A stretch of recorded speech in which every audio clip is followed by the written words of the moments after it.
വീണ്ടും ജനങ്ങളുടെ പരാതികൾ കേൾക്കാൻ മന്ത്രിമാർ പുതിയൊരു സംവിധാനവുമായി പുറത്തു വരുന്നു.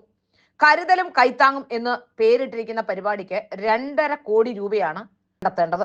ഇതെങ്ങനെ കണ്ടെത്താനാകുമെന്നാണ് ഇപ്പോൾ KN ബാലഗോപാൽ അടക്കമുള്ളവർ ചിന്തിച്ചുകൊണ്ടിരിക്കുന്നത്. മുഖ്യമന്ത്രിയും മന്ത്രിപ്പടയും കോടികൾ ചെലവഴിച്ച് നടത്തിയ നവകേരള സദസ്സിന് ശേഷം പൊതുജനങ്ങളുടെ പരാതി പരിഹരിക്കാൻ മന്ത്രിമാർ വീണ്ടും ഇറങ്ങുകയാണ്. 2024 ഡിസംബർ 9 മുതൽ 2025 ജനുവരി 13 വരെയാണ് വീണ്ടും പരാതി പരിഹരിക്കാൻ താലൂക്ക് തല അദാലത്ത് നടത്താൻ മന്ത്രിമാർ ഒരുങ്ങുന്നത്.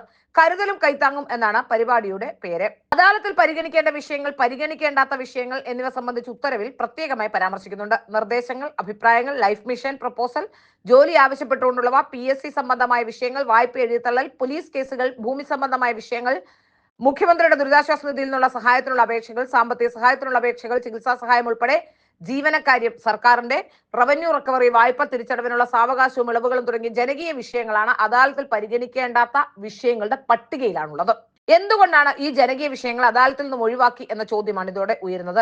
അദാലത്തിൽ ചിലവിന് KN ബാലഗോപാലിനോട് പണം കൊടുക്കാനും നിർദ്ദേശമുണ്ട്. സംസ്ഥാനതല ഉദ്ഘാടനത്തിന് മാത്രം 25.85 ലക്ഷം രൂപയും ഓരോ താലൂക്കിനും 3 ലക്ഷം രൂപയും വീതം ബാലഗോപാൽ കൊടുക്കേണ്ടി വരും. 78 താലൂക്കുകളാണുള്ളത്. താലൂക്ക് അദാലത്തിൽ മാത്രം 2.34 കോടി രൂപ. സംസ്ഥാനതല ഉദ്ഘാടനവും കൂടിയാകുമ്പോൾ 2.6 കോടിയാകും.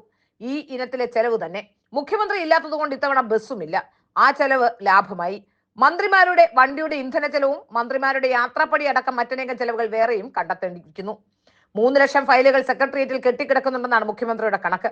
മന്ത്രിമാരുടെ അദാലത്ത് കൂടെ കഴിയുമ്പോൾ സെക്രട്ടേറിയറ്റിൽ കെട്ടിക്കിടക്കുന്ന ഫയലുകൾ 10 ലക്ഷമാകും. പലതും ജില്ലാതലങ്ങളിൽ തന്നെ പരിഹരിക്കാൻ സാധിക്കുമെങ്കിലും ഭൂരിപക്ഷം പരാതികളും സെക്രട്ടേറിയറ്റിലേക്ക് തന്നെ കൊണ്ടുവരികയാണ് മന്ത്രിമാരുടെ പതിവ്. അദാലത്തിൽ 21 വിഷയങ്ങളാണ് പരിഗണിക്കാൻ എത്തിയിരിക്കുന്നത്.